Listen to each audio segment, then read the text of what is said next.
Can you say a bit about what changes you see then in the community, in people's lives, very specifically? We have seen women participating in community meetings where they never could speak before men, and now they can put their agenda on the table. Great. We have seen women in leadership in all our operational areas. In area associations, they are chairpersons, they are treasurers, they are in community health boards, they are in community education boards, they are taking control in the councils, they are participating as councillors. And these changes would never have been there in cultures and traditions that inhibit women's participation if we didn't intervene.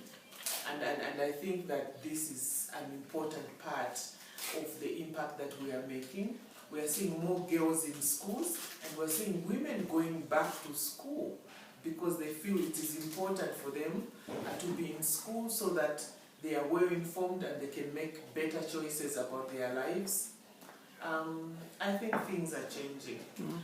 We have seen women with more economic power in their homes because they are working together on issues of income generation. They are sharing decisions with their husbands and their brothers and their fathers. We have seen women with more land. We have also seen men being protectors of women when it comes to gender-based violence. We have seen men sharing in terms of caregiving where people are infected with HIV and AIDS. Usually it would be women caregivers, and now we have women and men caregiving, which is so important. We have seen the youth, boys and girls, in school, both in school and outside school, participating in their own development. We have seen female carpenters for the first time as Women for Change. We have seen female bricklayers and welders, because we have decided we are going to train them in skills that can showcase in the country that both boys and girls can do these things, and they do them together. So something is happening here, and we're very proud of some of our achievements. If you go to the communities where we work, you see an empowered society, and empowered in that men and women work together as equal partners in the development process. That to us is empowerment. An empowerment that cannot be imposed, that comes from within, from the power within to change the status quo for the better. And I think that is great. Yeah. Since we've been here, we've heard more than once about the pride that Zambians take in being a nation of many, many peoples. Yes. And that the sense that we are one, we are many and we are one. Yeah. And so I'm wondering if that idea as a nation impacts the gender movement work that Women for Change takes up. Because it is a very interesting national context of a very diverse nation that is committed. We've heard it in different strata and in different areas of the country, the same message. And that's got to have an interesting impact then when you do movement building for empowering women and girls. I'm just wondering what impact you see, or how that can be used to foster a healthy women's movement. I think that Zambia is lucky because we are a country that believes in one Zambia, one nation, which simply also means that we believe in Ubuntu, which is we are each other's keeper. And because we are each other's keeper, Women for Change then uses that cultural context to say, if we are each other's keeper and we are practicing Ubuntu, then women and men should be equal partners in the development process, and we can work together as one. and that has worked.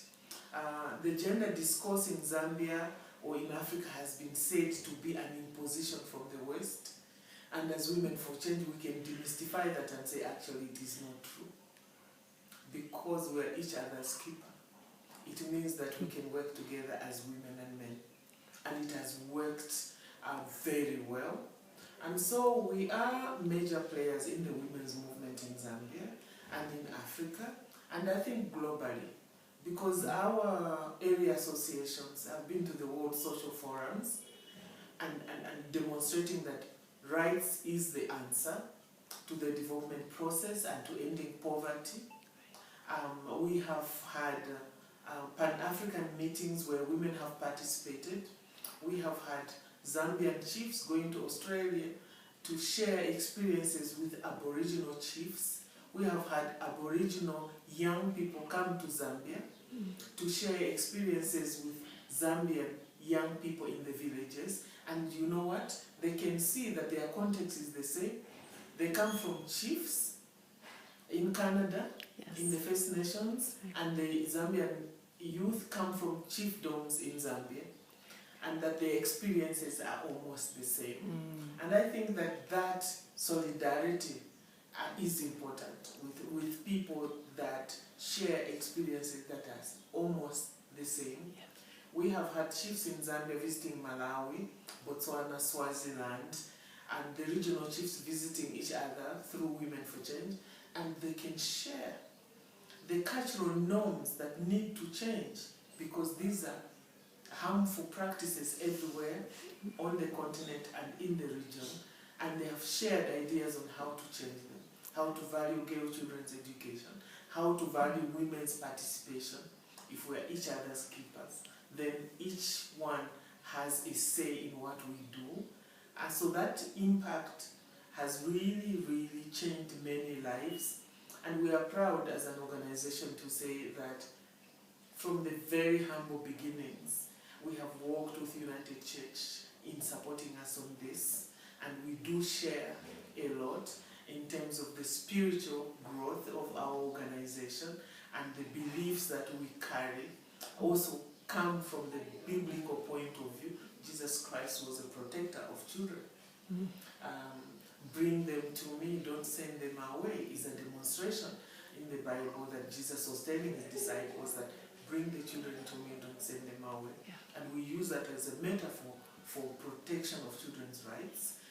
The woman at the well, about to be stoned, Jesus stopped them by saying, you who think that you have never sinned, cast the first stone. And that is a protection of women's rights that we could see biblically Jesus was practicing, and we use it very well. The right to food. When food ran out at a meeting where Jesus Christ was preaching with the disciples, he demonstrated the fact that food should be for everybody by providing more. And we say to our governments, food is a right. And so there are many things that spiritually speak to us as an organization that we can share with the communities, and they can relate to that because they are either Christian or they are Muslims. But at one point, the faiths are incongruent when it comes to issues of justice, issues of food, sovereignty and security for everyone, and the protection of people. Yeah. We've walked together for quite a while, the United Church of Canada and Women for Change, from the beginning of your organization to this time now of strength and a changed landscape, but still a strong position for Women for Change, positioned nationally, regionally, and internationally. Yes. I'm wondering if there's a message you would want to send back to the people of the United Church of Canada who have been part of this support and growth and walked with Women for Change through this time. Yeah, and I speak about Women for Change with the humility that I can marshal at this point in time. On 8th March, I was speaking on Skype with the United Church of Canada women and men on Skype when I was at the Commission of the Status of Women. And I did speak to this. Women for Change's work would not have been there had United Church of Canada not come to our rescue and walked with us all these years. I don't think thank yous will be enough, but I know that our colleagues in the United Church that have visited and that the ones we have visited as an organization do know that we appreciate their solidarity, because that is what it has taken. It's not about money, it's about the solidarity of our people, realizing that we share common problems for humanity and we can work together to try and resolve them. This is what United Church of Canada means to us, a partner that walks with us when we are crying, walks with us when we are celebrating, walks with us when we are weak and faint, as it is the situation now.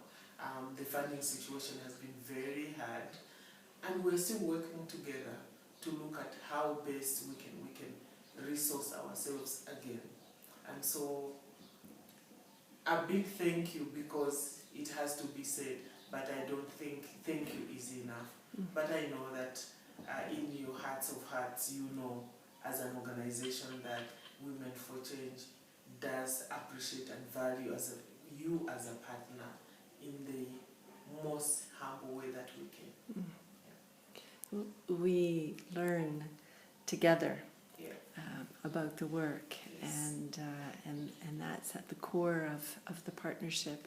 Yes. And we thank you for your leadership and what you've been able to share with us in learnings about movement building, Yes. and the grassroots, the work with the people for real change that changes lives in sustainable ways. So it's mutual, or as we were talking this morning, it's reciprocal. Yes. Indeed, yeah. Thank you very much for all your support. Thank Yeah. you. Thanks. And we're very grateful on behalf of the board, the communities that we work with, and indeed the staff and my own behalf. Convey this message to our colleagues in Canada that we are humbled by the support we have received, both moral, spiritual, and also financial support that you have worked with us over the years. Thank you. It's our honor. It's our honor. Emily, would you say your name and the name of the organization just so that I can end off the video and I know I've got everything captured? So, sorry. My name is Emily Joyce Kazwe, Executive Director of Women for Change in Zambia, an organization that has been a partner with United Church of Canada for the past 21 years this year.